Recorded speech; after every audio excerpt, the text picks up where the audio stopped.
O Grande Conflito, capítulo 30. O pior inimigo do homem e como vencê-lo.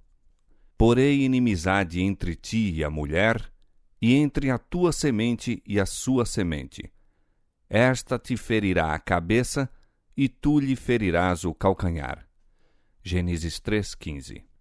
A sentença divina pronunciada contra Satanás depois da queda do homem foi também uma profecia abrangendo todos os séculos até ao final do tempo e prefigurando o grande conflito em que se empenhariam todas as raças dos homens que vivessem sobre a terra. Deus declara: porei inimizade. Esta inimizade não é entretida naturalmente. Quando o homem transgrediu a lei divina, sua natureza se tornou má, e ele ficou em harmonia com Satanás e não em desacordo com ele. Não existe, por natureza, nenhuma inimizade entre o homem pecador e o originador do pecado. Ambos se tornaram malignos pela apostasia. O apóstata nunca está em sossego, exceto quando obtém simpatia e apoio, induzindo outros a lhe seguir o exemplo. Por este motivo, os anjos decaídos e os homens ímpios se unem em desesperada união. Se Deus não se houvesse interposto de maneira especial, Satanás e o homem teriam entrado em aliança contra o céu, e ao invés de alimentar inimizade contra Satanás, toda a família humana se teria unido em oposição a Deus. Satanás tentou o homem a pecar, assim como fizera com que os anjos se rebelassem, para deste modo poder conseguir cooperação em sua luta contra o céu. Nenhuma dissensão havia entre ele e os anjos caídos no tocante a seu ódio a Cristo. Ao passo que em todos os outros pontos havia discórdia, uniram-se firmemente na oposição à autoridade do governador do universo. Mas quando Satanás ouviu a declaração de que existiria inimizade entre ele e a mulher, e entre a sua semente e a semente dela, compreendeu que seus esforços para depravar a natureza humana seriam interrompidos, que por algum meio o homem seria habilitado a resistir ao seu poder. A inimizade de Satanás contra a raça humana é avivada pelo motivo de serem as criaturas humanas, mediante Cristo, objeto de amor e misericórdia de Deus. Ele desempenha em subverter o plano divino para a redenção do homem, desfigurando e corrompendo a obra de suas mãos para lançar desonra a Deus. Deseja dar origem a pesares no céu e encher a terra de desgraças e desolação. E aponta para todo este mal como resultado da obra de Deus ao criar o homem. É a graça de Cristo implantada na alma que cria no homem a inimizade contra Satanás. Sem esta graça que converte, e este poder renovador, o homem continuaria cativo de Satanás como servo sempre pronto a executar-lhe as ordens. Mas o novo princípio na alma cria o conflito onde até então houvera paz. O poder que Cristo comunica habilita o homem a resistir ao tirano e usurpador.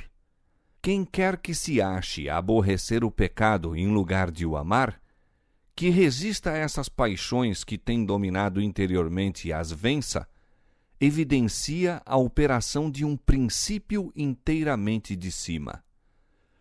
O antagonismo que existe entre o Espírito de Cristo e o de Satanás revelou-se na maneira muito flagrante com que o mundo recebeu a Jesus. Não foi tanto porque ele aparecesse sem riquezas, pompas ou grandiosidade mundanas que os judeus foram levados a rejeitá-lo. Viam-no possuir poder que faria mais do que compensar a falta dessas vantagens exteriores. A pureza e santidade de Cristo, porém, valeram-lhe o ódio dos ímpios. Sua vida de renúncia e impecável devotamento era perpétua reprovação a um povo orgulhoso, sensual. Foi isto que provocou inimizade contra o Filho de Deus. Satanás e os anjos caídos uniram-se aos homens maus. Todas as energias da apostasia conspiraram contra o campeão da verdade. É manifesta em relação aos seguidores de Cristo a mesma inimizade demonstrada para com o Mestre. Quem quer que veja o caráter repelente do pecado e na força do alto resista à tentação, certamente suscitará a ira de Satanás e de seus súditos. Ódio aos puros princípios da verdade e opróbrio e perseguição a seus defensores existirão enquanto houver pecado e pecadores. Os seguidores de Cristo e os servos de Satanás não podem harmonizar-se. O agravo da cruz não cessou. Todos os que piamente querem viver em Cristo Jesus padecerão perseguições. 2 Timóteo 3:12. Sob a direção de Satanás, os seus agentes estão constantemente a trabalhar a fim de estabelecer a sua autoridade e erigir o seu reino em oposição ao governo de Deus. Com esse fito, procuram enganar os seguidores de Cristo e desviá-los de sua fidelidade. Semelhantes a seu chefe, interpretam mal e pervertem as Escrituras para realizar seu objetivo. Assim como Satanás se esforçou para lançar a ignomínia sobre Deus, seus agentes procuram fazer mal ao povo do Senhor. O espírito que matou a Cristo impele os ímpios a destruir seus seguidores. Tudo isto está prefigurado naquela primeira profecia: porém inimizade entre ti e a mulher, e entre a tua semente e a sua semente. E isto continuará até ao final do tempo. Satanás conjuga todas as forças e arremessa ao combate todo o seu poder. Por que não encontra ele maior resistência?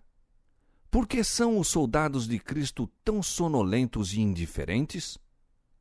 É porque entretêm tão pouca verdadeira comunhão com Cristo.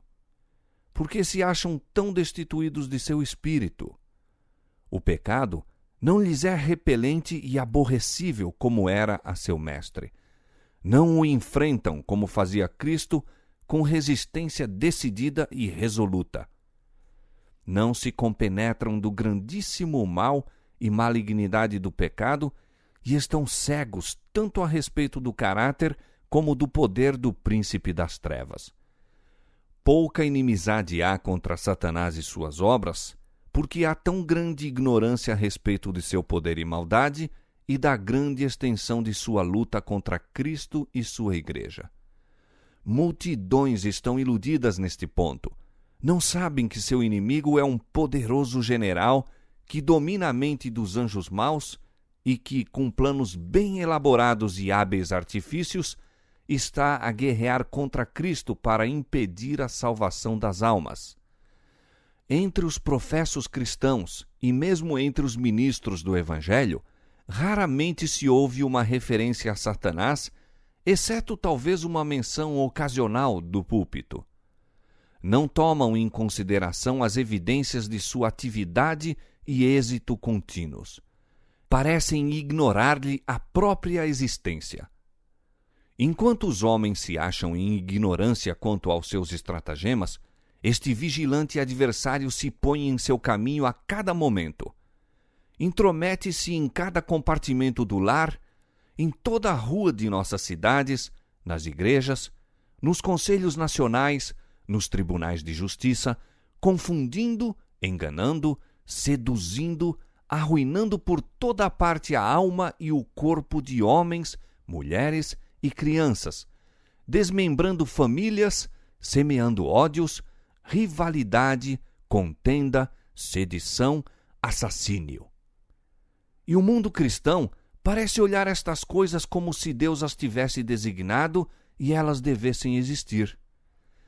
Satanás está continuamente procurando vencer o povo de Deus, derribando as barreiras que o separam do mundo. O antigo Israel foi enredado no pecado quando se aventurou à associação proibida com os gentios. De modo semelhante, se transvia o Israel moderno.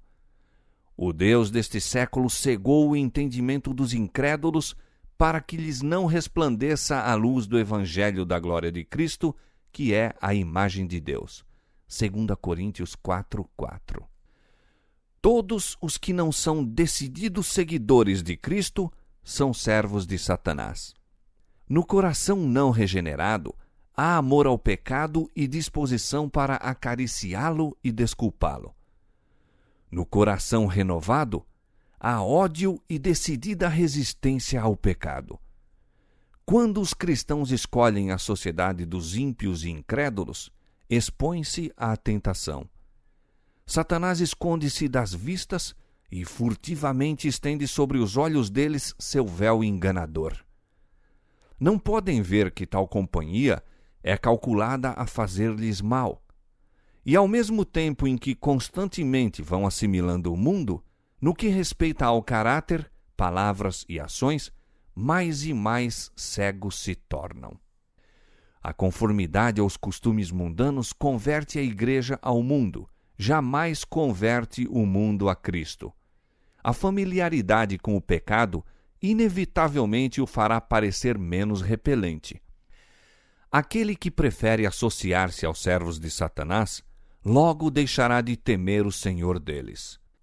Quando, no caminho do dever, somos levados à prova, como foi Daniel na corte do rei, podemos estar certos de que Deus nos protegerá. Mas se nos colocamos sob tentação, mais cedo ou mais tarde cairemos. O tentador frequentemente opera com muito êxito por meio daqueles de quem menos se suspeita estarem sob o seu domínio. Os possuidores de talento e educação são admirados e honrados, como se estas qualidades pudessem suprir a ausência do temor de Deus ou torná-los dignos de seu favor. O talento e a cultura, considerados em si mesmos, são dons de Deus. Mas quando se faz com que eles preencham o lugar da piedade, e quando, em vez de levar a alma mais para perto de Deus, a afastam dele, tornam-se então em maldição e laço. Prevalece entre muitos a opinião de que tudo que se mostra como cortesia ou polidez deve, em certo sentido, pertencer a Cristo. Nunca houve erro maior. Estas qualidades deveriam aformosear o caráter de todo crente, pois exerceriam influência poderosa em favor da verdadeira religião. Mas devem ser consagradas a Deus, ou serão também um poder para o mal. Muito homem de intelecto culto e maneiras agradáveis, que se não rebaixaria ao que comumente é considerado um ato imoral, não passa de instrumento polido nas mãos de Satanás. O caráter insidioso, enganador de sua influência e exemplo, torna o inimigo mais perigoso da causa de Cristo do que os que são ignorantes e não têm cultura. Mediante oração fervorosa e confiança em Deus, Salomão obteve a sabedoria que provocou o assombro e admiração do mundo. Quando, porém, se desviou da fonte de sua força e passou a confiar em si mesmo, caiu presa da tentação. Então, as maravilhosas faculdades concedidas ao que foi o mais sábio dos reis apenas o tornaram um agente mais eficaz do adversário das almas. Conquanto Satanás procure constantemente cegar a mente dos cristãos para este fato, jamais se esqueçam eles de que não têm que lutar contra a carne e o sangue, mas sim contra os principados, contra as potestades, contra os príncipes das trevas deste século, contra as hostes espirituais da maldade nos lugares celestiais. Efésios 6:12. Através dos séculos está a soar até ao nosso tempo o aviso inspirado: sede sóbrios, vigiai, porque o diabo, vosso adversário, anda em derredor, bramando como leão, buscando a quem possa tragar. 1 Pedro 5:8. Revesti-vos de toda a armadura de Deus para que possais estar firmes contra as astutas ciladas do diabo. Efésios 6:11. Desde os dias de Adão até os nossos tempos, nosso grande inimigo tem estado a exercer seu poder de oprimir e destruir. está hoje a preparar-se para sua última campanha contra